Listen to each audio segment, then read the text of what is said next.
소속으로 지난 10년 동안 의정활동을 해왔습니다.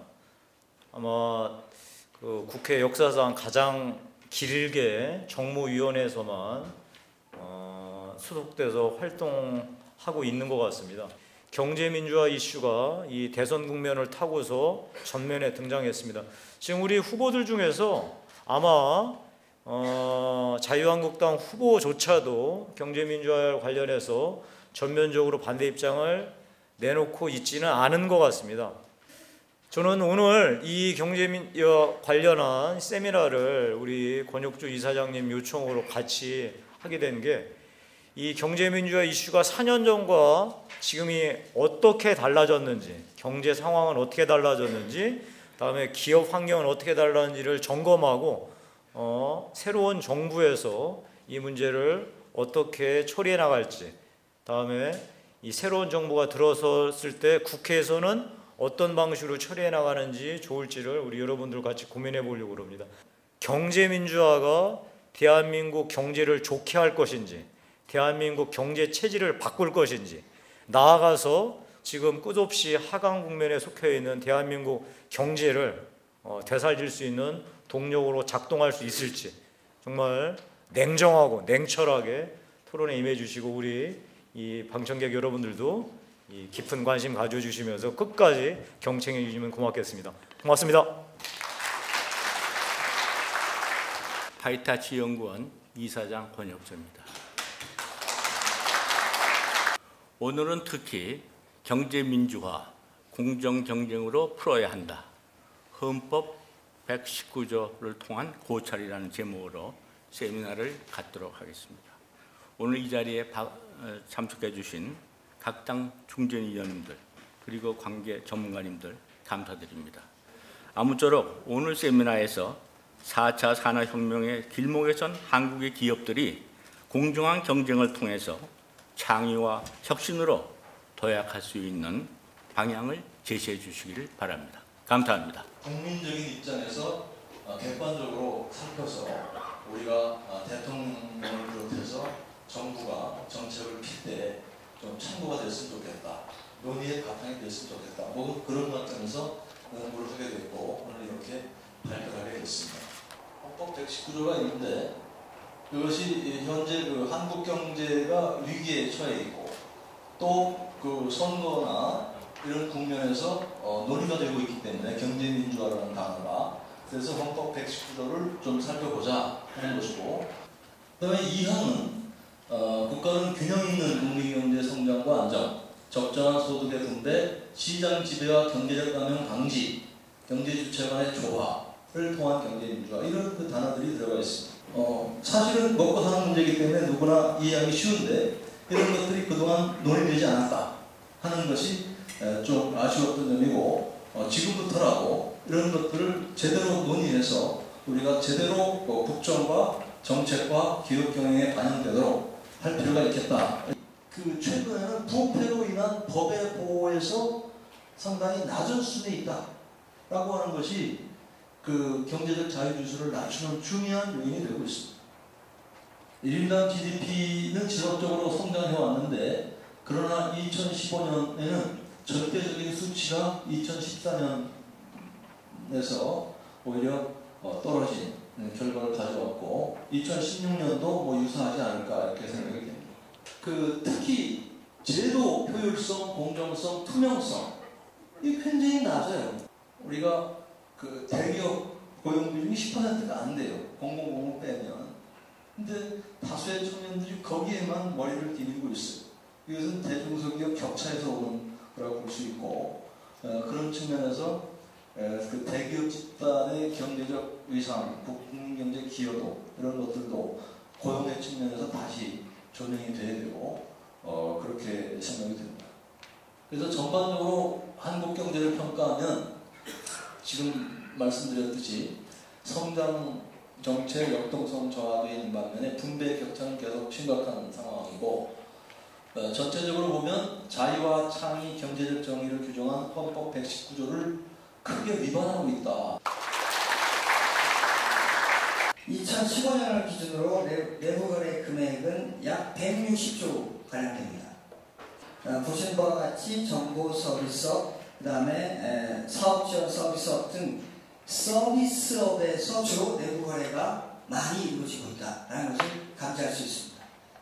그 A사는 약 7년 동안 거래를 해오던 중소기업과 거래를 중단하고 2005년 7월에 신설된 계열사 B와 내부 거래를 시작함으로써 1979년에 설립되어 전문적으로 스크린, 광고 영업 등에 머물 수행해오던 기존 거래 중소기업을 시장으로 퇴출시키는 사례입니다.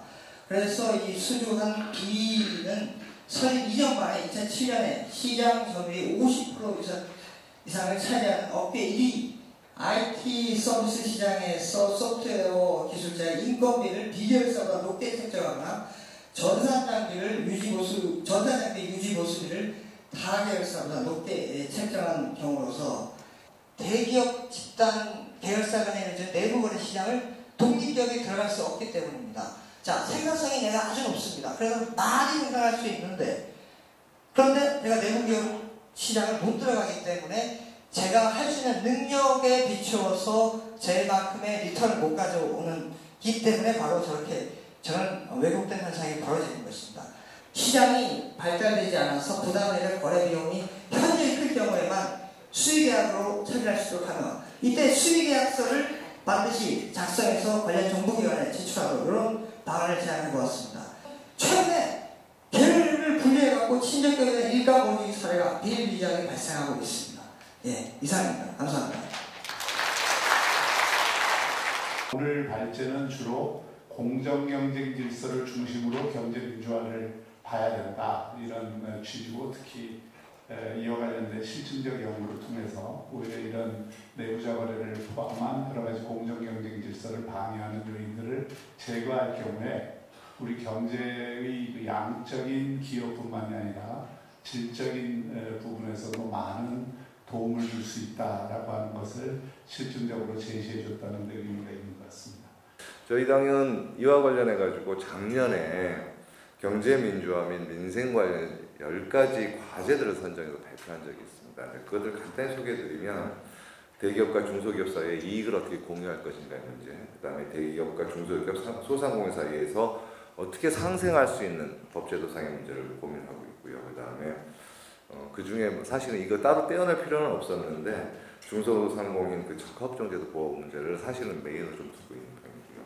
그 외에 이제 청년 고용 안전 문제, 재벌구조 개혁 문제, 이것들을 경제민주화 입법이라 해서 한 5가지로 카테고라이즈 한 적이 있었습니다. 현재 다시 얘기하고 있는 것 중에 하나가 그 독점 비제 및 공정거래법상에 보면은 대기업 집단의 특수관계 공익법인의 역할과 관련한 역할 규제와 관련한 문제가 있고요. 그 외에 집단소송법을 어떻게 제정해 놓음으로 인해 가지고 실제로는 불공정 거래에 따른 징벌적 손해배상은 어떤 방식으로 할 것인가에 대한 입법 과정, 이 몇 가지 카테고라이즈 내에서 사실은 경제민주화 관련 법제도상의 문제를 좀 집중하고 있는 형편입니다. 그래서 중견기업, 중소기업, 그 가운데서의 또 다른 가불관계, 그 속에서 이루어지는 또 다른 불공정의 문제가 상존하고 있는 형편이기 때문에 좀 더 논의를 좀 성숙해 가야 되는데, 여기서 논의가 멈추는 바람에 항상 논의가 여기서 멈춥니다. 최소한 가치 성과를 봤으면 좀 나눠야 되는 거 아니야? 라는 문제적 관점에서, 이런 관점에서 몇 가지 얘기들이 되고 있는데요. 그 중에 하나가 이익공유제 문제입니다. 그러니까 전 세계적으로 이익공유제 문제는 물론 미국이나 여타 국가에서 보면은 특정 기업들 중심으로 해가지고 이런 제도를 도입하고, 그런 으로 인해서 대기업과 중소기업이 상생하고 서로 아주 끈끈한 관계 속에서 계열사가 아님에도 불구하고 같이 발전해야 이런 건 모델들을 가끔씩 보게 됩니다. 기업의 경영과 같이 성장할 수 있는 방법들을 논의할 수 있는 이런 문화와 환경들을 조성하는 관점에서 다시 한번 좀 이런 시기에 그것도 경제민주화적 관점에서 한번 얘기를 해봤으면 한다는 게 이제 좀 바람을 갖게 됐습니다. 제가 헌법 제19조 2항을 보면서 깜짝 놀랐습니다. 청년 실업 문제 어떻게 해결할 거냐, 노년계층의 빈곤이다, 또 정규직과 비정규직의 소득 격차가 있다, 남녀 간의 평등 어떻게 할 거냐, 대기업과 중소기업 간의 불평등, 뭐 이런 것들을 쭉 나열을 하면서, 자 이제 시장경제에서 각국이 포용적 성장이라는 정책을 추구해야 된다 그러면서 발표한 재미있는 단어가 하나 있습니다. 인클루시브 그로스다 그래가지고 포용적 성장을 하십시오. OECD에서 각국에 권장을 하고 있습니다. 미국의 IBM이 우동 장사하는 거 들어보셨습니까? 제가 보는 관점은 이거는 재벌의 관점에서는 포용적 성장이 아닙니다. 포용적 성장이 아니라는 것은 공정경쟁 제19조 2항의 조항에 위반되는 겁니다. 청년 고용 문제도 그렇습니다. 정부에서 재벌 회장들을 불러놓고 고용을 늘리세요. 제가 텔레비 화면을 볼 때마다 웃습니다. 몰라서 너무 모른다고 말이죠. 그 사람들이 이제 고용을 늘려야 몇 명을 늘리겠습니까? 재벌에서. 포용적 성장을 하세요. 만약에 포용적 성장을 하지 않으면은 정부가 강권으로 형법에 의해서 처벌해야 됩니다. 시장이 공정해야 된다는 것은 뭐 초등학생도 알고 그것은 우리나라가 발전하기 위해서 너무나 당연한 거라는 걸 모든 사람이 알기 때문에 이 목적에 있어서는 아무도 반대를 못합니다. 그걸 하지 말자고 하는 사람도 그러고 우리 헌법에서 분명히 119조 2항에서는 경제민주화를 하라고 했습니다. 그럼 어떻게 해야 됩니까? 라는 사실은 없습니다. 어디에 없냐면 그러니까 119조 1항에서는 지금까지 나온 것처럼 개인과 기업의 경제상의 자유를 존중해라. 그런데 이거 갖고는 좀 부족하다. 그래서 2항에서 어떤 공동의 이익을 위해서 국가가 개인과 기업의 경제상의 자율적인 활동을 제한할 수 있다는 걸 2항에서 줬습니다. 그러니까 2항이 경제민주화인데 그러면 1항의 경제적 자유, 기업의 자유를 국가가 제한할 수 있다라고 2항에서 제기해서 2항이 경제민주화인데 그럼 국가는 어떻게 제한을 해야 됩니까? 라는 건 119조에서는 답이 없습니다. 여기서 끝납니다.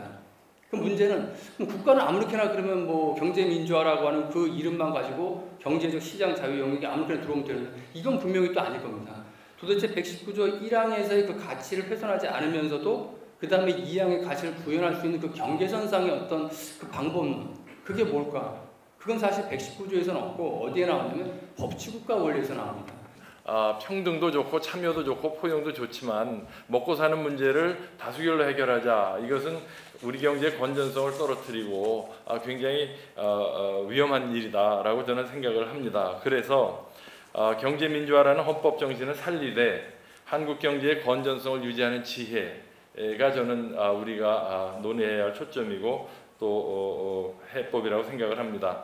가격을 인하했다고 그랬을 때 그 상대방의 기업들이 느끼는 위협은 불공정할 수밖에 없는 것이죠. 그래서 옥석을 가려야 됩니다. 이노베이션과 혁신과 창의에 의한 어떤 그 소비자 편익의 증진은 그것은 바람직한 것입니다. 그러나 다만 덩치가 크다는 이유로 지배력을 남용해서 가격을 인하한다든지 경쟁업체를 몰아내는 것은 그건 당연히 불공정 거래 행위죠.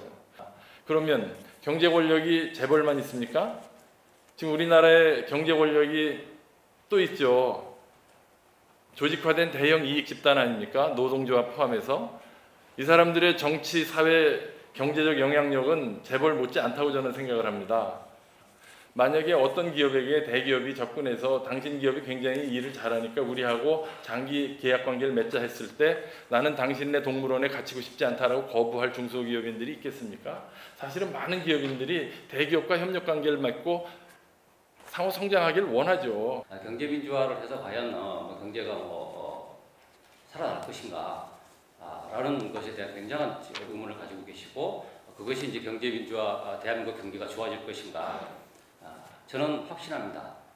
경제민주화 자체가 확실한 것은 대한민국의 경제를 굉장히 좋아지게 할 것이다. 그리고 공정한 경쟁을 통해서만이 지금 현재와 같은 저성장, 양극화, 실업 이런 문제가 해결될 수 있을 것이라고 저는 확신하고요. 재벌은 잘 되지만 대한민국은 안 되고 있는 거 아닙니까? 재벌은 잘 되지만 지금 대한민국 국민의 많은 경우가 지금 양극화와 저성장과 실업과 이런 문제 지금 봉착한 지 오래되어 있습니다. 자, 이런 것들을 다시 한번 다시 한번 그 새로운 그 틀을 만들어서 이른바 제4차 산업이라고 많은 얘기가 됩니다만 그 다음에 뉴노멀이라고 합니다만 새로운 시스템으로 가보자라고 하는 것이 경제민주화인 것이지 결코 재벌을 때려잡자 그건 아닙니다. 분명한 것은 그 다음에 반기업 정서 많이 얘기합니다만 반기업 정서 없습니다. 반부패 정서만 있습니다. 현재 진행되고 있는 경제민주화에 대한 각종 법제도 장치를 적어도 발은 걸어놔야 되겠다. 라는 말씀을 드리면서 토론 마치겠습니다. 감사합니다. 제가 발언을 안 하면 밤에 잠 못 자겠다고 하는 분들 딱 한 분만. 네. 대한민국의 벤처기업은 죄송합니다만 법원에서 빼앗긴 돈 차례로 생각하고 있습니다. 효율적인 내로거래도 있고 경제 성장을 시킬 수도 있습니다. 그러나 채소부터 먹거리부터 다뤄가지고 화장실로 빠져나가는까지 사업을 해야 되겠네요. 우리가 1990년대까지 국가와 국민이 전부 힘을 모아서 키운 재벌이 이제는 정말 안 했으면 좋겠다. 우리가 결국 경제민주화는 제도와 법으로 완성을 할 수밖에 없다고 생각합니다. 좋은 제도와 법은 그와 관련된 모든 행위자들이 그 제도와 법에 적응하게 함으로써 실제로 새로운 행동 양식을 만들어내고 그걸 통해서 모두에게 이 자유와 편의를 제공해주는 그런 원리를 갖고 있습니다. 이대로만 그런 방식으로만 되면 저희가 경제민주화를 성공시킬 수 있다고 생각합니다.